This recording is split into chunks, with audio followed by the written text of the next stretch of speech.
for Mexico or for Canada. No, the tariffs. Rais wa Marekani Donald Trump amesema hakuna muda wa kuelewana na nchi za Mexico na Canada kuhusu swala la ushuru. Kufuatia uamuzi huo, ina maana kuanzia sasa ushuru wa bidhaa zinazoingia Marekani kutoka nchi za Canada na Mexico utapandishwa.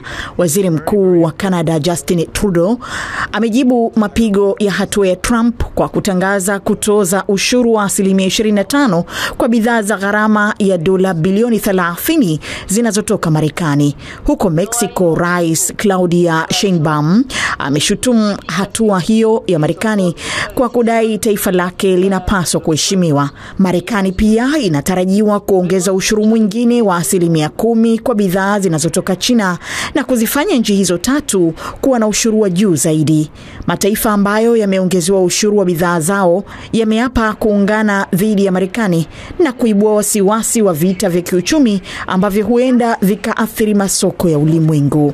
Soko la hisa la Marekani limeporomoka baada ya kuthibitishwa kwa hatua ambazo Trump amekuwa akitishia tangu aingie madarakani kama rais mwezi Januari mwaka huu. Hata hivyo, China kwa upande wake imechukua hatua ya kulipiza kisasi kwa kutangaza ongezeko la 10% hadi 15% la ushuru wa bidhaa mbalimbali za kilimo na chakula za Marekani.